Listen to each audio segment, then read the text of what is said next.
अस्सलाम करो। अस्सलाम वालेकुम dear students, here is Kumail Haider and welcome to campus dot P K. जी बच्चे, तो लास्ट टाइम हमने कुछ important topic related to your first year और सेकेंड ईयर के हवाले से हमने डिस्कस किया था, जिसमें चैप्टर नंबर 7 को हमने देख लिया था। बेटा आपने चैप्टर नंबर 7 से जो MCQs टाइप क्वेश्चन है, जिसमें मैंने आपको कल मेंशन कर दिया था, टेबल्स के फॉर्म में था, उनको आपने करना है अच्छी तरह। और लेक्चर मैंने अपलोड कर दिया था ड्राइव पे, आप वहाँ से डाउनलोड कर दें और फिर आप इसको एक दफ़ा थारोली रीड कर देना। ठीक है बेटा, रीडिंग के बाद फिर जब मैं आपको MCQs प्रोवाइड करूँगा कल, तो आप आसानी से उसको सॉल्व कर सकेंगे। और MCQs को जब मैं आपको MCQs दे दूंगा बेटा, अगर कोई प्रॉब्लम हो तो आप मैसेंजर पे मैसेज कर सकते हैं, वहाँ पे मैं आपको फिर रिस्पॉन्स दे दूंगा। ठीक है बच्चे, वालेकुम सलाम। तो बेटा आप लोग ज़रा अच्छा जी, तो अच्छा जी बच्चे, तो बेटा आज का हमारा लेक्चर होगा चैप्टर नंबर 8 से रिलेटेड। और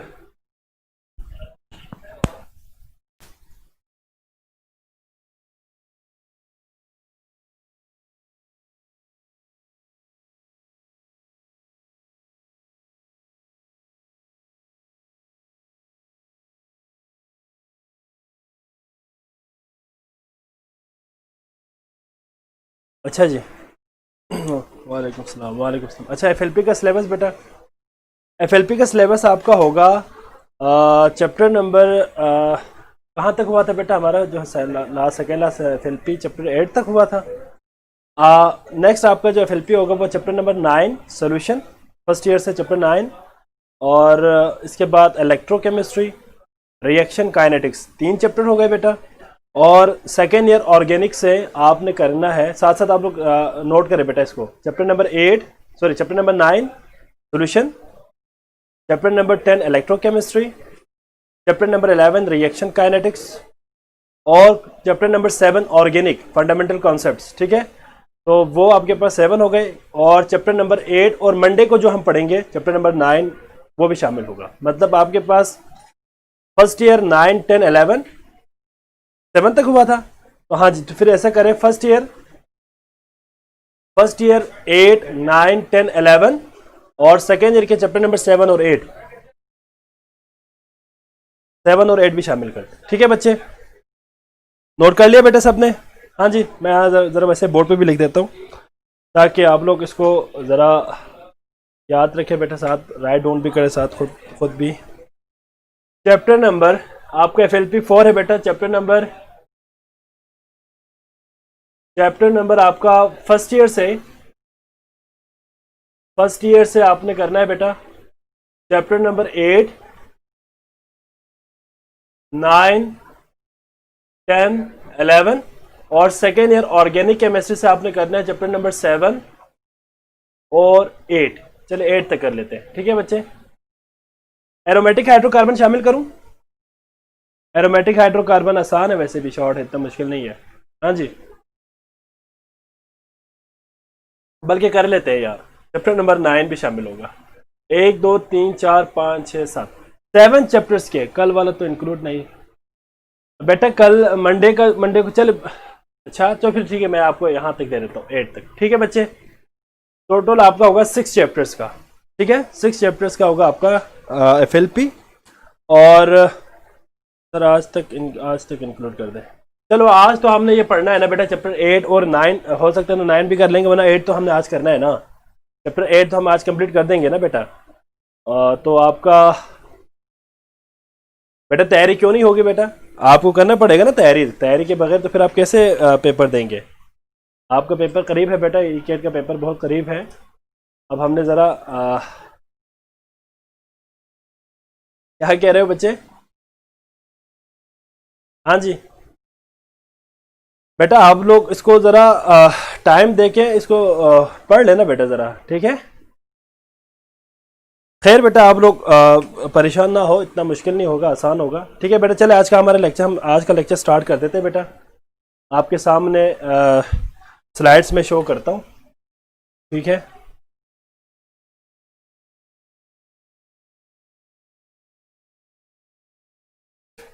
अच्छा बेटा, E-CAT NGP का आपका सिलेबस है और चैप्टर नंबर 8 हम आज पढ़ेंगे बच्चे, दैट इज हाइड्रोकार्बन्स। हाइड्रोकार्बन्स, ठीक है बच्चे। तो ये हमारा आज का लेक्चर होगा हाइड्रोकार्बन्स के ऊपर, डिटेल देखेंगे, ठीक है बच्चे। चैप्टर नंबर 8 तक नहीं है बेटा, चैप्टर नंबर 8 भी शामिल होगा, ठीक है, चैप्टर नंबर 8 भी शामिल होगा और चैप्टर नंबर 8, हाँ जी, ऑर्गेनिक केमिस्ट्री चैप्टर 8 तक शामिल होगा।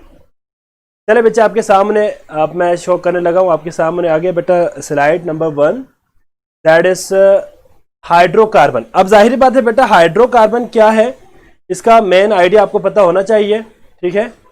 आपके सामने स्क्रीन पे शो हो गया बेटा, देखें जरा जी, शो हो गया बेटा, ठीक है। यहाँ पे मुझे खड़ा होना पड़ेगा, ठीक। अच्छा जी, हाइड्रोकार्बन आपका चैप्टर नंबर 8 है, ठीक है। चैप्टर नंबर 8 है बेटा हाइड्रोकार्बन। हाइड्रोकार्बन किसे कहते हैं बेटा? सिंपल है कि हाइड्रोकार्बन वो कंपाउंड है जिसके अंदर हाइड्रोजन और कार्बन हो। The compound which contain hydrogen and carbon is known as hydrocarbon. अब इसकी क्लासिफिकेशन दिया हुआ है आपके सामने, यहां पे मेंशन है, देखें जरा आप लोग। हाइड्रोकार्बन को हम क्लासिफाई करते हैं दो मेन टाइप्स में, टू मेन टाइप्स में, नेमली एज ओपन चेन और साइक्लिक, और other one is close chain और एलिसाइक्लिक, या एलिसाइक्लिक आप इसको कहेंगे, ठीक है।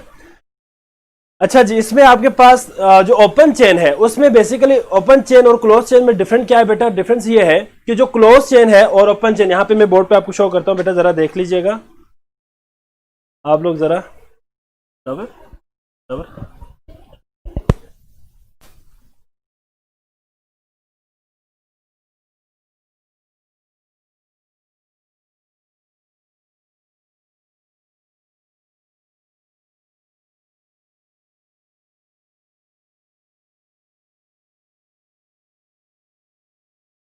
अच्छा बच्चे, जरा यहां पे देखें बोर्ड पे।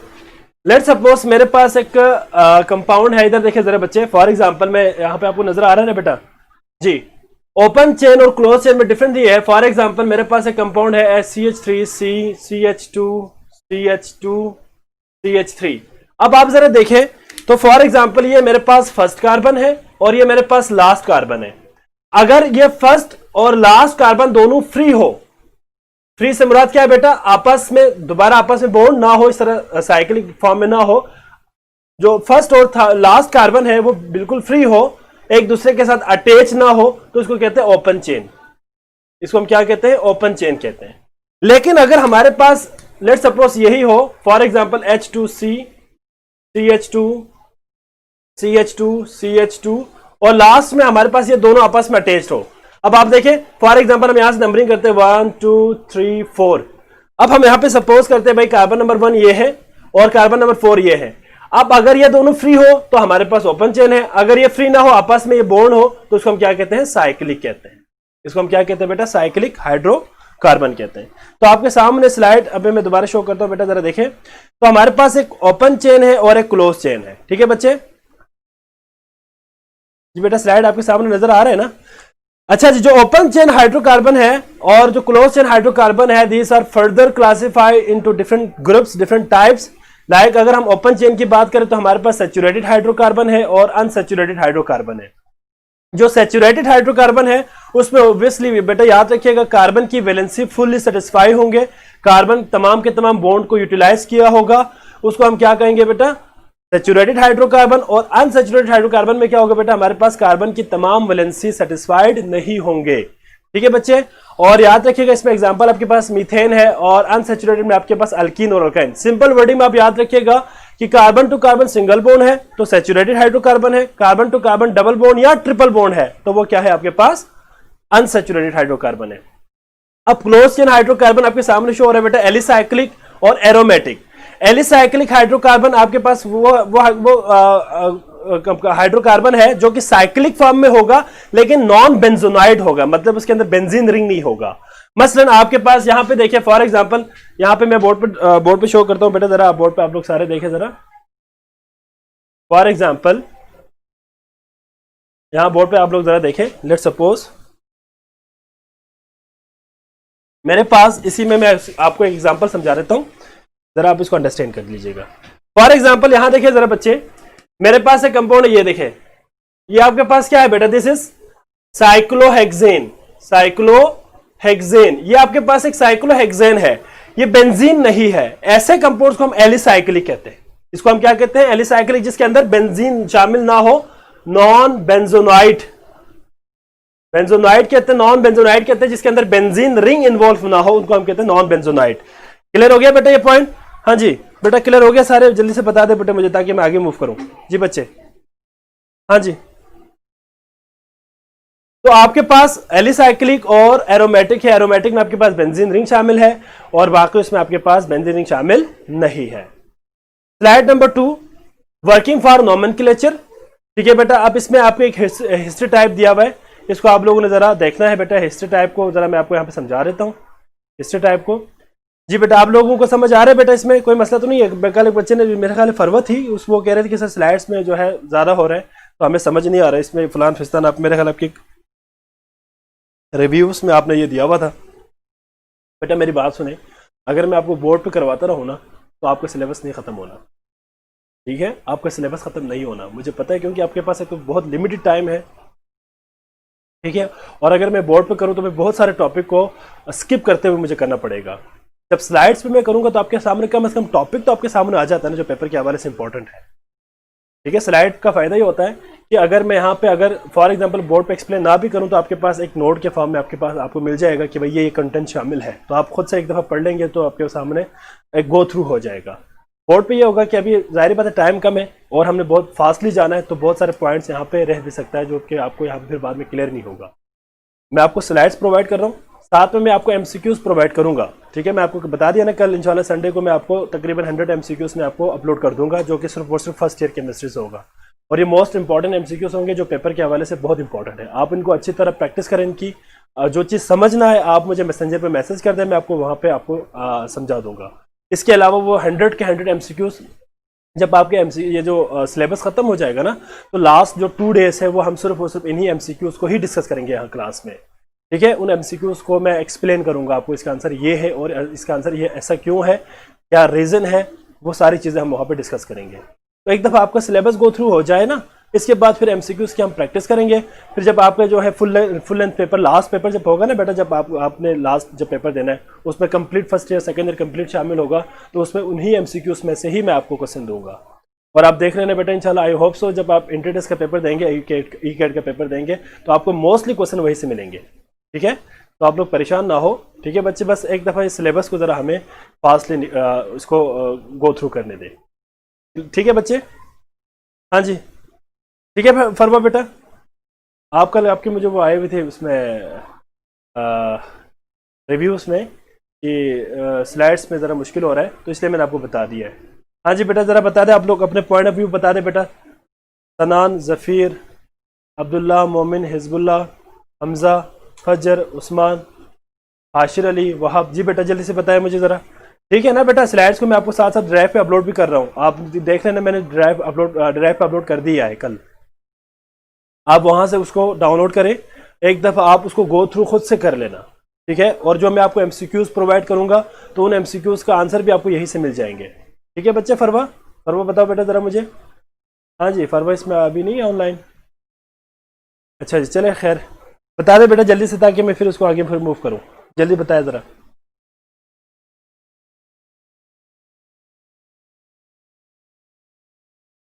मैं भी यही कह रहा हूँ बेटा, स्लाइड्स पे जल्दी आए तो आपके पास नोट टाइप बन जाएगा ना, इससे आपको मुश्किल नहीं होगा। चले फिर हम अपना लेक्चर आगे फर्दर लेक्चर शुरू करते हैं बेटा। ठीक हो गया? ठीक है बेटा, उस्मान, सनान, ठीक हो गया बेटा। अच्छा जी, अब आपके पास जो नेक्स्ट स्लाइड है, आपके सामने स्लाइड शो हो रहा है ना बेटा? जी शो हो रहा है। अब इसमें आपके पास वर्किंग फॉर नोमेनक्लेचर। अब नोमेनक्लेचर किसे कहते हैं? नाम देना किसी भी ऑर्गेनिक कंपाउंड को। ये तो बड़ा सिंपल है। इसकी हिस्ट्री को आप एक दफा देख लेना बेटा, एमसीक्यूज के हवाले से, यहाँ से एमसीक्यूज आ सकता है। सबसे पहले first time in the history 1889 में कुछ उन्होंने नेमिंग ऑर्गेनिक कंपाउंड, जाहिर बात है ऑर्गेनिक कंपाउंड इतने ज़्यादा डिस्कवर होना शुरू हो गया तो अब ऑर्गेनिक कंपाउंड को नाम देना बड़ा मुश्किल हो गया। जाहिर बात है बेटा, आप एक देखें, आपके पास मिसाल के तौर पर 100 मॉलिक्यूल्स है, फॉर एग्जांपल कह रहा हूँ 100 ऑर्गेनिक कंपाउंड्स है। अगर आप 100 ऑर्गेनिक कंपाउंड्स को नाम नहीं देंगे तो आप कैसे पहचानेंगे कि भाई इसकी प्रॉपर्टी ये है, इसकी प्रॉपर्टी ये है, कैसे आप स्टडी कर सकते हैं? जिस तरह हम ह्यूमन बीइंग नाम रखते हैं एक दूसरे की आइडेंटिफिकेशन के लिए, इसी तरह हमें ऑर्गेनिक कंपाउंड्स की भी आइडेंटिफिकेशन के लिए, इवन कि इनऑर्गेनिक के अंदर भी ऐसा ही है, लेकिन अभी हमारी कंसर्न ऑर्गेनिक है तो मैं यहाँ पे ये बात कर रहा हूँ कि बहुत सारे ऑर्गेनिक कंपाउंड्स हैं तो उनको स्टडी करने के लिए जाहिर बात उनका कोई स्पेसिफिक नेम तो होना चाहिए। अब उन नेम को देने के लिए कुछ रूल्स है, ठीक है बेटा। कुछ केमिकल सोसाइटी है, केमिस्ट्री की कुछ सोसाइटी है बेटा, जिसमें जो क्या करते हैं बेटा, आपके सामने नजर आ रहा है बेटा स्लाइड? जी जी आ रहा है, ठीक है। तो सबसे पहले हमारे पास IUC, international union of chemistry, ठीक है। यहाँ पे आपके पास है IUC ने पहले दिया था, इसके बाद 1892 में इसको उन्होंने कहा कि ये इनकम्प्लीट है। IUC ने जो दिया था, इंटरनेशनल यूनियन ऑफ केमिस्ट्री ने जो दिया था वो इतना ज़्यादा क्लियर नहीं था, इसको फिर बाद में उन्होंने मॉडिफाई किया। इसी रिपोर्ट को IUC ने जो रिपोर्ट दिया था उसको फाइनली जिन्होंने मॉडिफाई किया था वो था बेटा IUPAC। IUPAC किसे कहते हैं बेटा? International union of pure and applied chemistry. ये आपके पास एक कम्युनिटी है केमिस्ट्री के जो नाम वगैरह को और किसी भी कंपाउंड की प्रॉपर्टीज वगैरह को यहाँ पे हमें क्या करते हैं बेटा? एक्सप्लेन करते हैं with the help of some rules. उन रूल्स के मुताबिक हम इनको नाम देंगे। The report was publish in 1979। जो हमारे पास जो इस वक्त हमारी पब्लिकेशन है, हमारे पास जो बुक है उसमें 1979 में लास्ट टाइम IUPAC ने अपने जो मॉडिफिकेशन थी उसके फाइनल जो फॉर्म था वो पब्लिश किया हुआ। अभी मजीद इसकी जो है नई एडिशन हमारे पास नहीं है।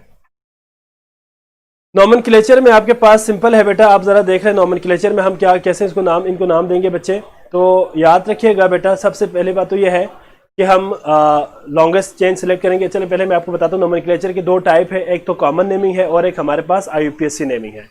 कॉमन नेमिंग या ट्राइवियल नेम क्या होता है बेटा? जो आपके पास अगर आपने किसी कंपाउंड को नाम देना हो तो वो किसी बंदे के नाम से दे दें, या जहाँ पे ये डिस्कवर हुआ है उस नाम से रखें, ठीक है बच्चे, या किसी हिस्टोरिकल उसके अकॉर्डिंग पर्सपेक्टिव से नाम रखें।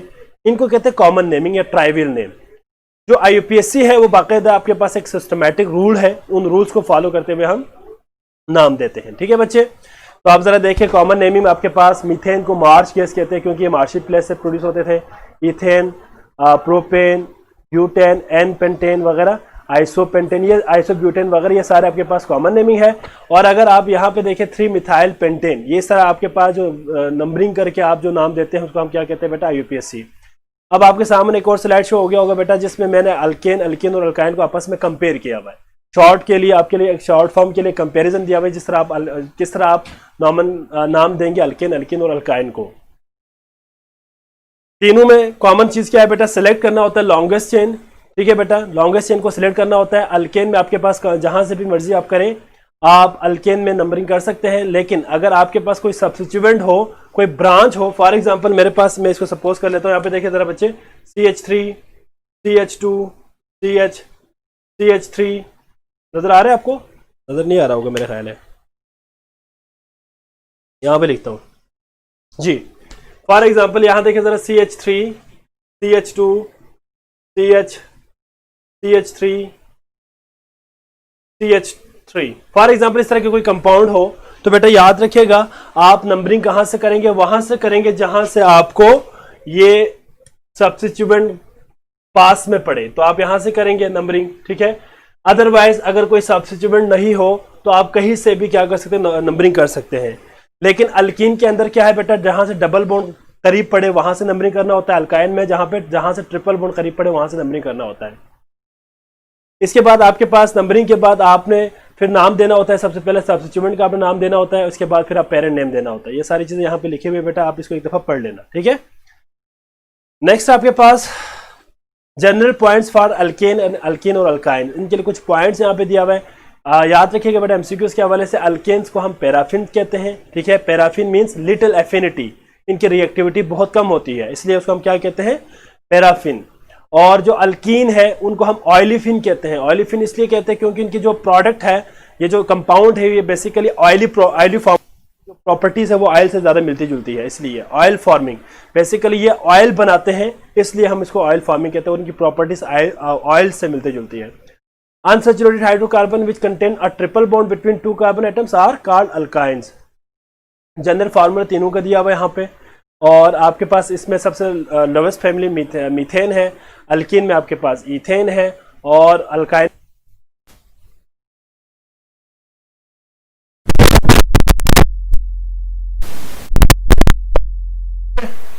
हाँ जी, आवाज आ रही है बेटा सबको?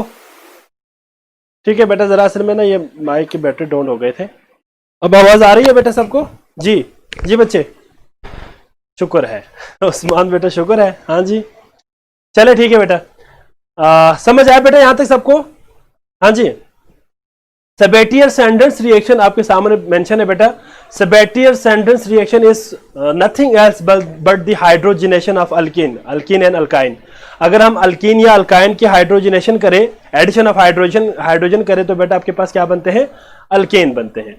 इसी तरह आपके पास अल्काइल हैलाइड से दिया हुआ है, और इसी तरह आपके पास कोऑप्स इलेक्ट्रोलाइटिक मेथड। कोऑप्स इलेक्ट्रोलाइटिक मेथड क्या है बेटा? याद रखिएगा, कोऑप्स इलेक्ट्रोलाइटिक मेथड में हम हमेशा क्या करते हैं बच्चे? कोऑप्स इलेक्ट्रोलाइटिक मेथड में हम हमेशा क्या करते हैं बच्चे? याद रखिएगा कि जो आपके पास सोडियम सॉल्ट या potassium salt of carboxylic acid की हम इलेक्ट्रोलिसिस करते हैं। जब आप इलेक्ट्रोलिसिस करेंगे, क्या चीज समझ रहे हैं बेटा उस्मान? अच्छा चलो मैं दोबारा आपको बताता हूं यहाँ पे बेटा। बेसिकली यहां से मैं आपको बताता हूँ बेटा, जरा यहाँ देखें, जरा बोर्ड पे देखें सारे बच्चे, यहाँ पे देखें जरा, स्लाइड आपके सामने शो हो रहा है बेटा, मैं दोबारा समझा रहा हूँ। आप अल्केन को प्रिपेयर कर सकते हैं बाय यूजिंग डिफरेंट मेथड्स, जिसमें आपके पास क्या क्या है बेटा? एक तो सिंपल आपके पास जो प्रिपरेटरी मेथड है, दैट इज आपके सामने मैंने मेंशन किया हुआ सेबेटियर-सैंडर्स रिएक्शन है। ठीक है बेटा, इसके अलावा हम डिकार्बोक्सिलेशन से कर सकते हैं, इसके अलावा ग्रिग्नार्ड रीएजेंट से बना सकते हैं। डिफरेंट हमारे पास रीएजेंट्स हैं जिनसे हम क्या कर सकते हैं?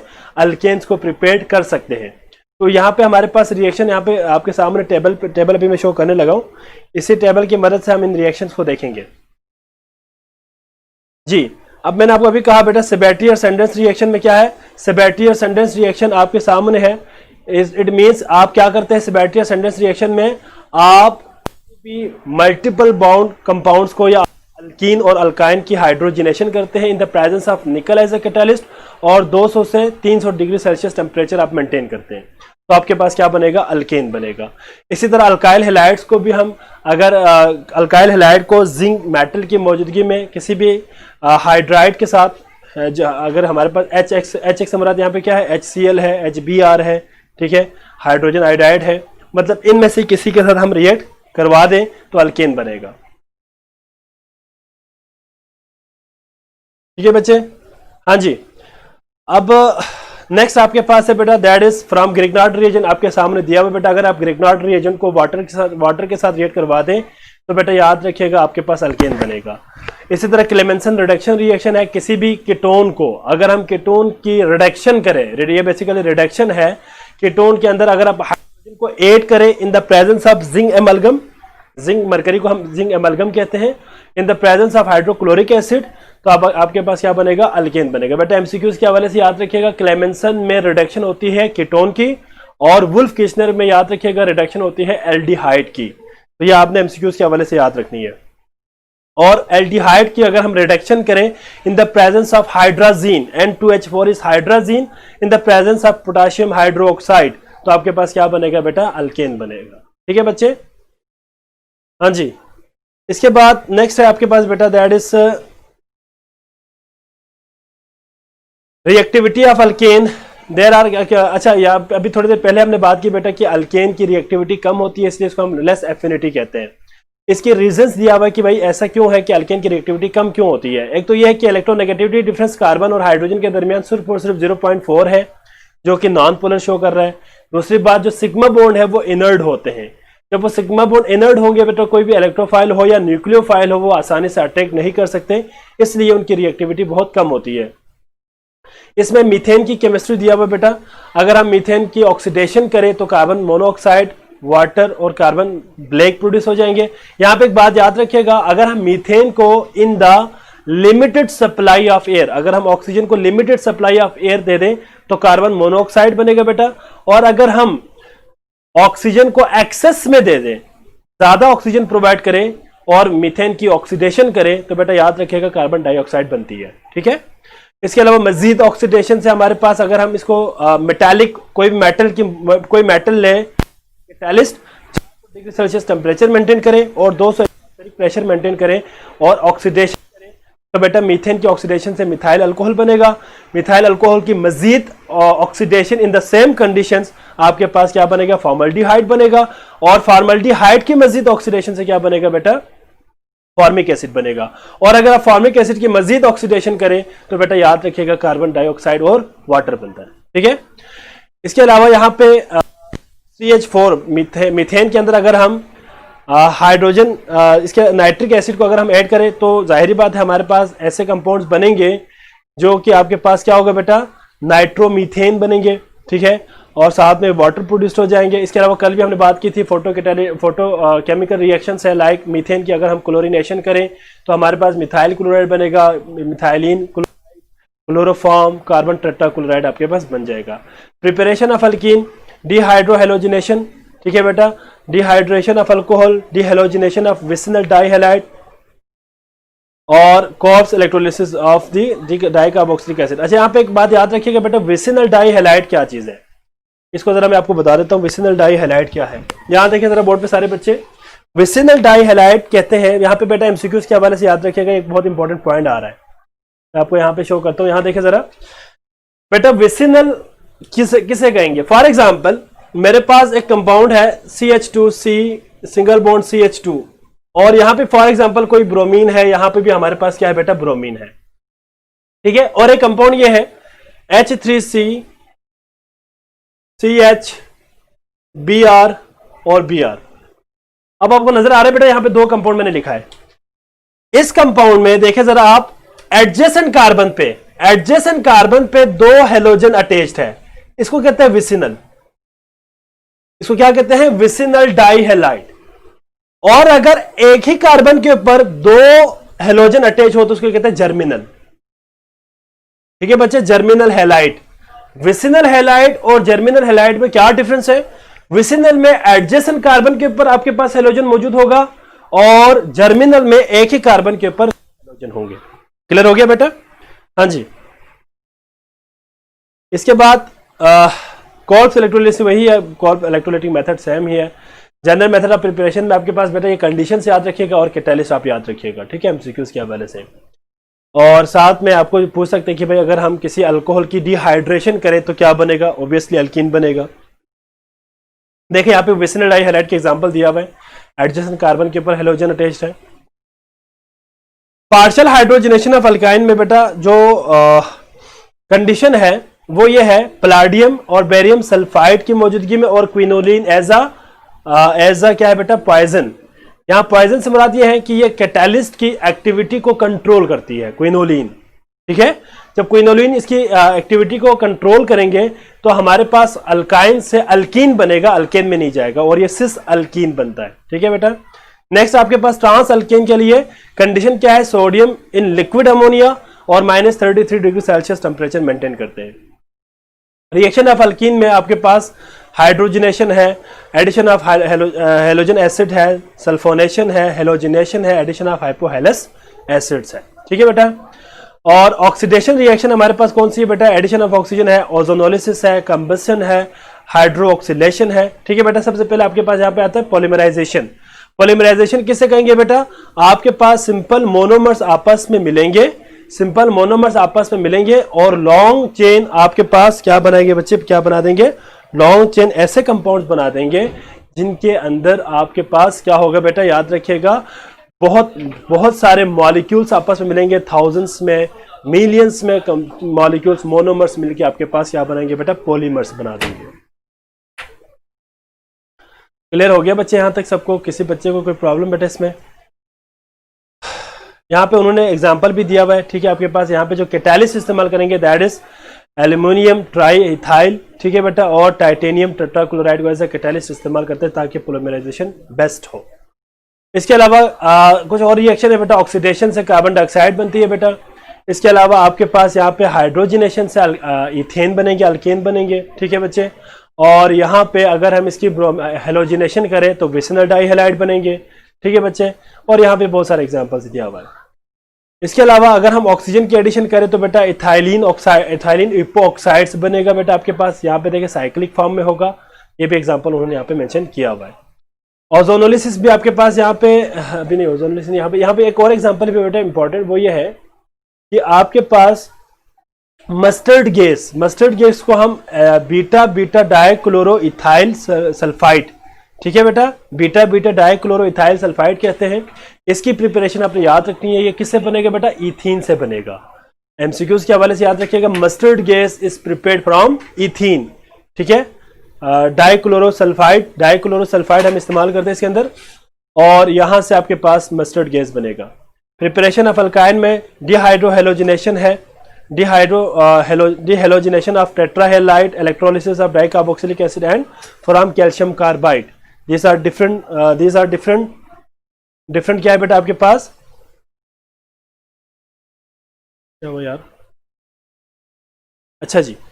तो ये आपके पास कुछ एग्जांपल्स है प्रिपरेशन ऑफ अल्काइन के हवाले से बेटा, ये इसको आपने जरा देख लेना है। और इसके रिएक्शंस हमारे पास यहाँ पे दिया हुआ मेथड में, अगर हम किसी भी सोडियम मेलेट हमारे पास यहाँ पे बेसिकली डाई कार्बोक्सिलिक एसिड का कोई सॉल्ट है, ठीक है बेटा। सोडियम मेलेट से मुराद क्या है बेटा, डाई कार्बोक्सिलिक एसिड का सॉल्ट है। इसकी इलेक्ट्रोलिसिस करें, इथाइन बनेंगे आपके पास, अल्काइन बनेंगे। हेलोजिनेशन ऑफ हेलोजिनेशन ऑफ डाइहैलाइड, अगर आप इनसे हाइड्रोजन और हेलोजन दोनों को रिमूव कर दें तो भी आपके पास क्या बनेगा बेटा, अल्काइन बनेगा, सॉरी, ठीक है बच्चे। इसके बाद नेक्स्ट है बेटा आपके पास दैट इज कैल्शियम कार्बाइड, ये इंडस्ट्रियल प्रिपरेशन है, ठीक है बेटा। इंडस्ट्रियल प्रिपरेशन में याद रखिएगा हम कैल्शियम कार्बाइड से क्या बनाते हैं बेटा, इथाइन बनाते हैं। केमिकल रिएक्शंस ऑफ अल्काइंस में भी आपके पास बिल्कुल वही सेम टू सेम रिएक्शंस है, हाइड्रोजनेशन है, हेलोजिनेशन है, एडिशन ऑफ हेलोजन एसिड है, एडिशन ऑफ वाटर है, addition of ammonia and hydrogen cyanides है। ऑक्सीडेशन रिएक्शन में एयर के साथ हम ऑक्सीडेशन करेंगे, strong oxidising agent like potassium permanganate से करेंगे, और पॉलीमराइजेशन में कॉपर ट्यूब से और क्यूप्रस क्लोराइड और अमोनियम क्लोराइड के साथ हम एज ए कैटालिस्ट के तौर पे इस्तेमाल करके भी हम जो है पॉलीमराइजेशन रिएक्शन प्रोसीड कर सकते हैं। केमिकल रिएक्शन और ऑफ इथाइन, इसमें आपके पास देखिए सबसे पहले वाटर के साथ उन्होंने किया हुआ है, इसमें विनाइल अल्कोहल। अब यहाँ पे विनाइल अल्कोहल किसे कहेंगे बेटा, जरा एक और पॉइंट आ गया एमसीक्यूज के हवाले से, जरा बोर्ड पे देखें सारे बच्चे, बेटा आपको समझ आ रहे हैं ना, हाँ जी जी बच्चे। यहाँ पे देखिए विनाइल ग्रुप किसे कहते हैं, एमसीक्यूज के हवाले से याद रखिएगा बेटा। यहाँ पे मैं चलो इस पे लिख लेता हूँ, विनाइल ग्रुप किसे कहते हैं बेटा, याद रखिएगा विनाइल ग्रुप कहते हैं जिसमें आपके पास क्या हो बेटा, डबल बॉन्ड भी हो, साथ में हमारे पास हाइड्रोक्सिल ग्रुप भी हो, OH ग्रुप भी हो। OH ग्रुप और डबल बॉन्ड दोनों अगर किसी मॉलिक्यूल के अंदर साथ आ जाए इसको कहते हैं विनाइल, इसको क्या बोलते हैं बेटा विनाइल ग्रुप, ठीक है। तो यहाँ पे आपके पास उन्होंने प्रिपरेशन में दिया हुआ है, आपके सामने स्लाइड पे शो हो रहा है बेटा। विनाइल क्या है बेटा आपके पास, अल्कोहल बनेगा, और विनाइल अल्कोहल की मजीद अगर हम उसको सल्फ्यूरिक एसिड और मर्क्यूरस सल्फेट के साथ रिएक्ट करवा दें तो क्या बनेगा बेटा, यहाँ से एसिटल्डिहाइड बनेगा, और एसिटल्डिहाइड की रीअरेंजमेंट आपके पास इथाइन बनेंगे। इसके बाद हाइड्रोजन साइनाइड के साथ भी रिएक्शन दिया हुआ है, एक्रिलोनाइट्राइल बनेगा बेटा। और यहाँ पे एक और भी है बेटा, acidic behaviour of alkyne ethyne. इसमें बेटा याद रखिएगा हम क्या करते हैं, किसी मेटल के सॉल्ट्स को इसके साथ रिएक्ट करवा देते हैं तो हमारे पास क्या बनेगा बेटा, ऑर्गेनोमेटालिक टाइप कंपाउंड बनेंगे जिसमें डाइकॉपर एसिटाइलाइड बनेगा। यहाँ पे बना हुआ है रेड प्रेसिपिटेट, इसका कलर होगा, ठीक है बच्चे। और यहाँ पे अगर हम इसी को सिल्वर नाइट्रेट के साथ रिएक्ट करवा दें तो हमारे पास क्या बनेगा, सिल्वर एसिटाइलाइड बनेगा जो कि व्हाइट पीपीटी होगा, डाई सिल्वर एसिटाइलाइड है, ठीक है बेटा, इसका एक्चुअल नाम डाई सिल्वर एसिटाइलाइड है, ठीक है बच्चे। और इसमें भी देखिए विनाइल एसिटिलीन की बात उन्होंने की है, ये बेसिकली सिंथेटिक रबर बनाने के लिए इस्तेमाल करते हैं इस पूरे प्रोसेस को, ठीक है बच्चे। और इसके अलावा यहाँ पे आपने जो पॉइंट याद रखनी है वो ये है कि इसमें बेंजीन की फॉर्मेशन है, वो इंपॉर्टेंट है बेटा। आपने याद रखना है कि कॉपर ट्यूब से अगर 300 डिग्री सेल्सियस पे अगर हम कॉपर ट्यूब से इथाइन को पास कर दें तो बेंजीन बनेगा। इसके अलावा ग्लाइऑक्सिल और ऑक्जेलिक एसिड की फॉर्मेशन भी है। स्ट्रॉन्ग ऑक्सीडाइजिंग एजेंट लाइक क्या है बेटा? स्ट्रॉन्ग ऑक्सीडाइजिंग एजेंट लाइक क्या है? पोटाशियम पर मैग्नेट। तो यह आपके पास क्या बनेगा बेटा? ग्लाइऑक्सिल बनेगा। ठीक हो गया बेटा? हाँ जी, क्लियर हो गया सबको? नेक्स्ट है, that is the last one है बेटा। आपके पास कुछ कंपैरिजन दिया हुआ है, यूजेस दिया हुआ है, कहाँ कहाँ हम इसको इस्तेमाल कर सकते हैं। ठीक है, कंपैरिजन हमने सारी बातें भी कर ली बेटा। यूजेस में आप याद रखिए, एल्यूमिनेटिंग गैस सिलेंडर के लिए हम इस्तेमाल करते हैं अल्केन्स को। ठीक है बच्चे, कार्बन ब्लैक वगैरह प्रिंटिंग वगैरह के लिए, प्रिंटिंग इंक वगैरह के लिए, ऑटोमोबाइल टायर्स वगैरह बनाने के लिए इस्तेमाल करते हैं। और पॉलीथाइलिन, ये आपके पास डिफरेंट किस्म के जो है मस्टर्ड गैस की यूजेस है, ग्लाइकोल की यूजेस है, आर्टिफिशियल राइपनिंग ऑफ फ्रूट। ये एमसीक्यूज के हवाले से याद रखिएगा बेटा। अल्कीन को हम आर्टिफिशियल राइपनिंग ऑफ फ्रूट के लिए इस्तेमाल करते हैं, और ऑक्सी एसिटिलीन फ्लेम को हम वेल्डिंग पर्पस के लिए इस्तेमाल करते हैं। और जो पीवीसी पाइप वगैरह है, ठीक है बेटा, इनको भी हम बनाने के लिए इस्तेमाल करते हैं। और also ripening of the fruit, इसके लिए भी हम इथाइन को इस्तेमाल कर लेते हैं। जी बच्चे, तो यहाँ पे बेटा आपका चैप्टर नंबर 8 हो गया कंप्लीट। चैप्टर नंबर 8 हमने डिस्कस कर लिया बेटा। ठीक है, ज़रा आप मुझे एक बात बताएं बेटा, आप लोगों को कुछ आइडिया हो गया कि भाई हम कैसे हम किसी भी ऑर्गेनिक कंपाउंड को, लाइक हाइड्रोकार्बन की खास तौर पे अगर हम बात करें हाइड्रोकार्बन्स की, तो हम हाइड्रोकार्बन्स को कैसे हम हाइड्रोकार्बन को सिंथेसाइज करते हैं और इनके रिएक्शंस क्या क्या है। जी बच्चे, क्लियर हो गया बेटा सबको? यहाँ तक आपका चैप्टर नंबर 8 हो गया कंप्लीट। यहाँ तक आपका होना है एफएलपी, तो आपका एफएलपी का सिलेबस है वो यहाँ तक शामिल है। ठीक है बच्चे? हाँ जी, क्लियर हो गया बेटा सबको? एक दफ़ा आप पढ़ लेंगे, आपको क्लियर हो जाएगा। अगर समझ ना आए, कोई पॉइंट रह जाए, तो आप क्वेश्चन कर सकते हैं मैसेंजर पे, मैं आपको रिस्पॉन्स ज़रूर दूंगा। ठीक है बच्चे? जी, जल्दी से बताएं बेटा, क्लियर हो गया सबको? एक दफ़ा आप इसको ज़रा पढ़ लेना। ठीक है, आपको यहाँ से कोई प्रॉब्लम हो तो फिर आप यहाँ मेरे साथ आप कंसल्ट कर सकते हैं। मेन सारे के सारे रिएक्शन आपने याद नहीं करने, आपने मेन कंडीशंस को याद करने हैं बेटा, और प्रोडक्ट्स को आपने याद रखनी है। फॉर एग्जांपल अगर आपसे कहते हैं अगर आपसे कहते हैं कि भाई इथाइन की अगर हम ऑक्सीडेशन करें इन द प्रेजेंस ऑफ पोटेशियम पर मैग्नेट, तो क्या प्रोडक्ट बनेगा? तो आपने बेटा याद रखना है कि अगर हम इथाइन की oxidation in the presence of potassium पर मैग्नेट करें तो जो प्रोडक्ट बनेगा दैट इज क्या होगा बेटा? That is glyoxal. और ग्लाइऑक्सिल की मजीद ऑक्सीडेशन से क्या बनेंगे बेटा?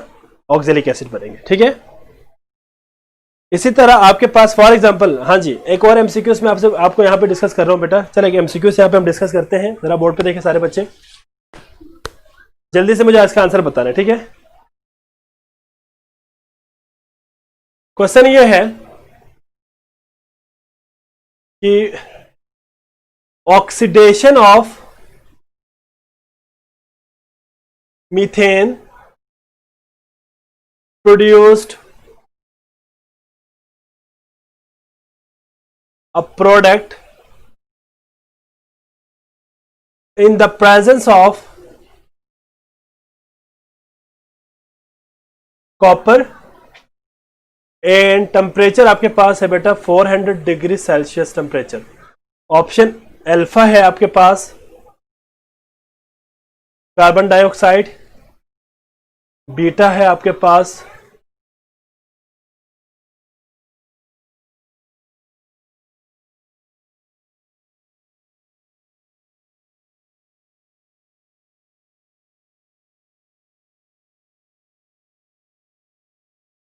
Formic acid, C both A and B, और डी ऑप्शन है आपके पास नन। जी बच्चे, क्या आंसर होगा इसका? एक एमसीक्यू यहां पे मैंने दे दिया बेटा, ऑक्सीडेशन ऑफ मीथेन, अगर हम मीथेन की ऑक्सीडेशन करें तो आपके पास क्या बनेगा? जी, कार्बन डाइऑक्साइड बनती है, या आपके पास फॉर्मिक एसिड बनेगा, या दोनों बनेगा, या नन? जल्दी से बताइए बेटा जरा मुझे। ए बनेगा और वहां बेटा, और बेटा अगर आपको याद हो थोड़ी देर पहले मैंने कहा था इसका करेक्ट आंसर है सी दोनों बनेगा।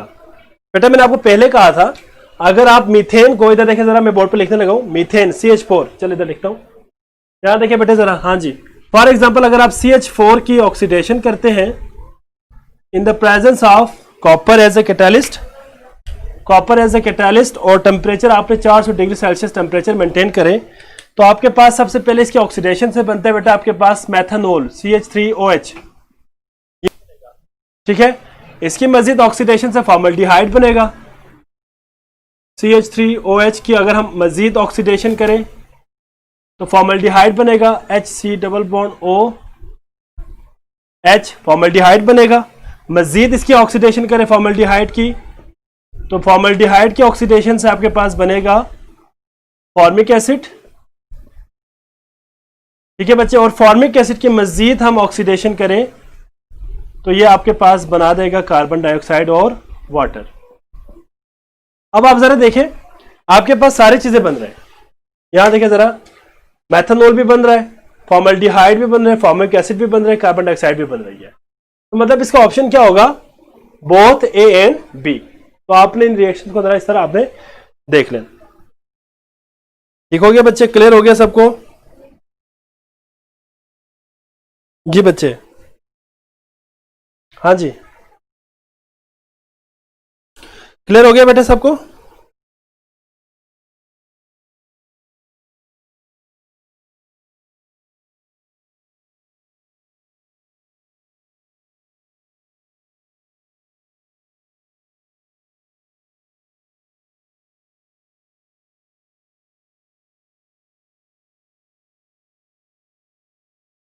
जी बेटा, क्लियर हो गया सबको यहां तक?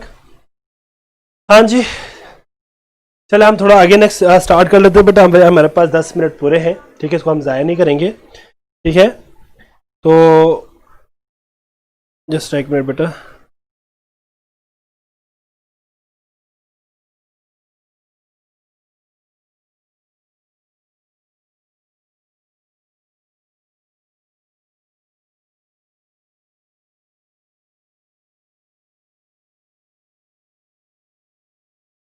हाँ जी, चले नेक्स्ट हमारे पास आ जाएगा बेटा चैप्टर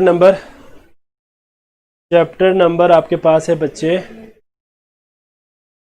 चैप्टर नंबर 9, ठीक है बच्चे। चैप्टर नंबर 9 आपके सामने शो हो रहा होगा बेटा, एरोमेटिक हाइड्रोकार्बन।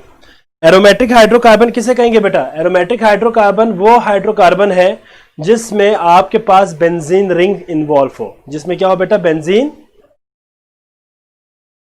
आज ब्रेक भी नहीं मिली बेटा, कोई बात नहीं बेटा, मैं लेक्चर जल्दी नहीं छोड़ सकता, बस 10 मिनट पढ़ लेंगे, ज़्यादा नहीं पढ़ेंगे, बस 10 मिनट पढ़ लेंगे बेटा, इसके बाद फिर वैसे भी आपका लेक्चर खत्म होने वाला है, ठीक है। 10 मिनट है, 10 मिनट पढ़ लेते बस, सिर्फ और सिर्फ 10 मिनट, ठीक है बच्चे जी। तो एरोमेटिक हाइड्रोकार्बन वो हाइड्रोकार्बन है जिसमें आपके पास बेंजीन रिंग इन्वॉल्व हो, उसको हम क्या कहते हैं बेटा, एरोमेटिक हाइड्रोकार्बन कहते हैं। The term aromatic was derived from the Greek word aromas, meaning fragrant. Fragrant कहते हैं खुशबू, smell, and was used in organic chemistry for the special क्या है बेटा, special class of compound. Aromatic hydrocarbon have low hydrogen to carbon ratio in their molecular formula. किसी भी molecular formula अगर आप देखें तो कार्बन टू हाइड्रोजन का जो रेशियो है वो कम होगा। डेफिनेशन हमारे पास यहाँ पे दिया हुआ है क्लासिफिकेशन में। एरोमेटिक हाइड्रोकार्बन हमारे पास दो किस्म के होते हैं बेटा, मोनोसाइक्लिक एरोमेटिक हाइड्रोकार्बन और पॉलीसाइक्लिक। जिसमें एक बेंजीन रिंग हो उसको हम मोनोसाइक्लिक कहते हैं, जिसमें एक से ज्यादा हो उसको हम पॉलीसाइक्लिक कहते हैं, ठीक है। इसको हम बेंजीन एंड टोलिन, एग्जांपल हमारे पास टाउलिन और बेंजीन है, और इसमें एग्जांपल हमारे पास बेंजीन रिंग आर आइसोलेटेड, अलग भी हो सकता है, फ्यूज भी हो सकता है। अगर अलग हो तो बाइफिनाइल एंड डाइफिनाइल है, और अगर कंबाइन हो फ्यूज फॉर्म में हो तो एंथ्रासीन एंड नेप्थलीन है। एग्जाम्पल आपके सामने यहाँ पे दिया हुआ है। यहाँ पे नॉमेनक्लेचर में कॉमन नेम ही फिर वही है बेटा, नेप्थलीन, फेनेंथरीन। अगर हमारे पास 3 बेंजीन रिंग इस तरह अटैच हो तो फेनेंथरीन कहेंगे, और अगर हमारे पास स्ट्रेट अगर 3 बेंजीन रिंग अटैच हो तो एंथ्रासीन कहेंगे, ठीक है बेटा। इसके अलावा टाउलिन के एग्जांपल यहाँ पे दिया हुआ है, मिथाइल बेंजीन के यहाँ पे एग्जांपल दिया हुआ है, इथाइल बेंजीन का एग्जांपल दिया हुआ है, मेटाजाइलिन का एग्जांपल दिया हुआ है यहाँ पे, टाउलिन, फिनोल, एनिलीन, ठीक है बच्चे। अगर नाइट्रोजन हो तो एनिलीन कहेंगे। बेंजोइक एसिड, अगर हमारे पास कोई बेंजीन हो उसके ऊपर C++OH ग्रुप हो तो बेंजोइक एसिड कहेंगे। अगर कोई एल्डिहाइड ग्रुप हो तो बेंजाल्डिहाइड कहेंगे। स्ट्रक्चर ऑफ बेंजीन, याद रखिए बेटा स्ट्रेट चेन जो स्ट्रक्चर है उसकी जाहिर बात है वायलेशन हो गई थी, जाहिर बात है लोगों ने स्ट्रेट चेन देना। सबसे पहले देखिए जाहिर बात है बेंजीन के बारे में बात यह है कि सबसे पहले वो बेंजीन का स्ट्रक्चर बनाने में, अभी जो साइक्लिक स्ट्रक्चर है उस तक आने के लिए बहुत सारी कंट्रीब्यूशन दिया बेटा, जैसे कि आपके सामने यहाँ पे मैंने मेंशन किया हुआ है। सबसे पहले आपके पास ए स्ट्रक्चर दिया 1,5 हेक्साडाइईन, इसके बाद बी स्ट्रक्चर दिया 1,5 हेक्साडाइईन 3 आइन, मतलब इस तरह के ओपन चेन स्ट्रक्चर दिया। लेकिन ये ओपन चेन स्ट्रक्चर कभी भी बेंजीन के लिए सूटेबल नहीं था, इसलिए ये गलत साबित हुआ। और इसको फर्दर नेक्स्ट आपके पास, इसी में आप जरा पढ़ लें, इसमें केकूल आपके पास आ जाएंगे, केकूल स्ट्रक्चर। इस केकूल ने क्या किया बेटा, केकूल ने बेंजीन का साइक्लिक रिंग दिया। He propose planar hexagonal structure of benzene containing 3 double bonds alternative to the single bond. मतलब आपके पास क्या है बच्चे, यहां पे देखें जरा, फॉर एग्जांपल यहां पे नजर आ रहा होगा आपको, ऊपर लिखता हूं, ये आपके पास बेंजीन रिंग है साइक्लिक, ठीक है बच्चे, और इसमें आपके पास अल्टरनेटिव डबल बॉन्ड है, एक कार्बन छोड़ के एक के ऊपर अल्टरनेटिव डबल बॉन्ड है। तो यहां पे केकुल ने जो स्ट्रक्चर दिया, Kekulé structure gives only one mono substituted benzene, ठीक है, एक ही आप इसके अंदर सब्स्टिट्यूशन कर सकते हैं, एक ही प्रोडक्ट पे एक ही सब्स्टिट्यूएंट को आप इसके अंदर ऐड कर सकते हैं। It gives 3 di substitute benzene isomers products, ठीक है। अगर हमारे पास एक सब्स्टिट्यूएंट पहले से मौजूद हो तो हम मजीद 2 और कर सकते हैं। लाइक अगर हमारे पास ऑर्थो पे कोई पोजीशन, हमारे पास एक मोनो सब्स्टिट्यूटेड बेंजीन हो तो हम ऑर्थो पोजीशन पे भी कर सकते हैं, मेटा पोजीशन पे भी कर सकते हैं और पैरा पे भी कर सकते हैं। यहां पे फॉर एग्जांपल CH3 है, इसको कहते हैं ऑर्थो पोजीशन, इसको कहते हैं मेटा पोजीशन और इसको कहते हैं पैरा पोजीशन। ये मेटा है और ये आपके पास ऑर्थो है, ठीक है। ये ओरिएंटेशन इफेक्ट में हम इसको डिटेल पढ़ेंगे, ठीक है बच्चे। अच्छा जी, इसके बाद नेक्स्ट है आपके पास बेटा, इसी में जाहिर बात है आप इसमें उन्होंने एक और बात भी यहाँ पे ऐड किया बेटा, as benzene add 3 molecules of hydrogen and chlorine it favours presence of the 3 double bonds alternative to the single bond. जाहिर बात है अल्टरनेटिव सिंगल बॉन्ड्स को बताने के लिए हमारे पास जो चीज था बेटा, that was addition of hydrogen and halogen. Objection क्या था बेटा केकुल स्ट्रक्चर का, Kekule structure favours the unsaturation of benzene while benzene act as the saturated hydrocarbon in most of the reaction. Benzene is a stable compound. जो structure Kekule ने हमें दिया था वो स्ट्रक्चर तो यही था, लेकिन उसने जो एक्सप्लेनेशन दिया था उसके मुताबिक बेंजीन हाईली अनसैचुरेटेड है। लेकिन जो मॉडर्न रिसर्च ये कहती है कि जो बेंजीन है वो हाईली स्टेबल है और इसके अंदर ये सैचुरेटेड बिहेवियर शो करेगी। इसके बाद एक्सरे स्टडीज आ गए बेटा, एमसीक्यूज के हवाले से ये पॉइंट्स याद रखिएगा। बेंजीन के अंदर कार्बन टू कार्बन जो बॉन्ड लेंथ है, बॉन्ड एंगल है, वो आपके पास 120 है। Carbon to carbon bond length आपके पास 1.397 एंगस्ट्रॉम है। Bond length of carbon to hydrogen आपके पास 1.09 एंगस्ट्रॉम है बेटा। Modern concept about the structure of benzene, each carbon atom in benzene is sp2 hybridized which forms a sigma bond with one of the hydrogen atom and 2 with adjacent carbon atoms, ठीक है। all the sigma bond formed by sp2 and sp2s orbital are coplanar। इसमें आपके पास carbon to carbon hybridisation sp3 है, carbon to hydrogen sp2s है। Carbon to carbon hybridisation sp2 है बेटा, और carbon to hydrogen sp2s hybridisation है, overlapping है, ठीक है बेटा। और तमाम के तमाम कार्बन हमारे पास sp हाइब्रिडाइज्ड होंगे। बॉन्ड एंगल 120 है बेटा आपके पास यहाँ पे दिया हुआ। बाकी जो एक 2pz आपके पास जो एटॉमिक ऑर्बिटल है वो ओवरलैप करके आपके पास क्या बनाएंगे, पाई बॉन्ड बना देंगे।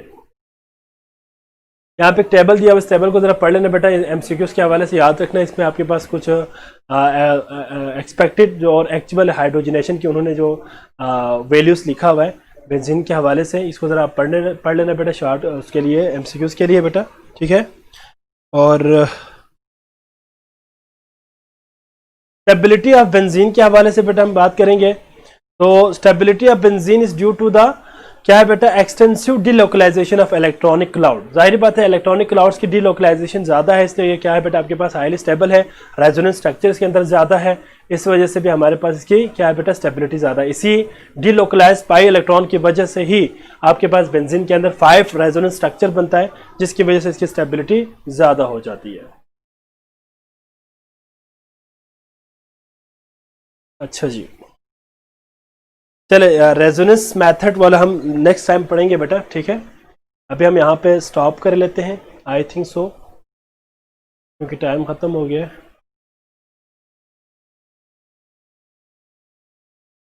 ठीक है बच्चे, तो हम यहाँ से आगे नेक्स्ट लेक्चर में पढ़ेंगे बेटा। आपका जब नेक्स्ट लेक्चर स्टार्ट होगा, कल छुट्टी है, मंडे को हम यहाँ से आगे स्टार्ट करेंगे रेजोनेंस मेथड किसे कहते हैं, ठीक है बेटा, वो हम नेक्स्ट टाइम पढ़ेंगे। बाकी आज हम यहाँ पे स्टॉप कर लेते हैं बेटा। तो आप लोग ज़रा, मैं आज फिर जाके ये जो आज का जो लेक्चर हुआ है वो मैं आपको अपलोड कर देता हूँ, आप लोगों ने इसको पढ़ना है बच्चे। और किसी को कोई प्रॉब्लम हो तो बेटा आप लोगों ने लाजमी आप लोगों ने मैसेंजर पे मैसेज करना है। सर FLP का सिलेबस का चैप्टर नेम तो बता दें बेटा। मैंने आपको बता तो दिया था बेटा, आपके पास जो चैप्टर्स है वो ये है। Number 1 is the chapter number 8, first year chapter number 8 है केमिकल इक्विलिब्रियम।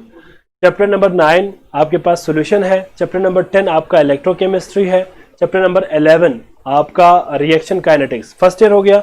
और सेकंड ईयर से चैप्टर नंबर 7 है, जिसमें आपने बेसिक कॉन्सेप्ट को, fundamental principle of organic chemistry को हमने पढ़ा था बेटा, वो शामिल है।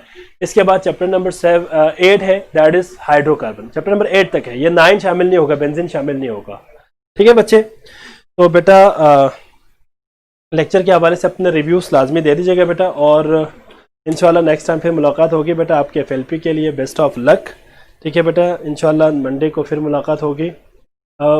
मंडे को है ना आपका FLP, संडे को है नहीं, मंडे को FLP है। चलो मंडे को भी तो क्लास होनी है।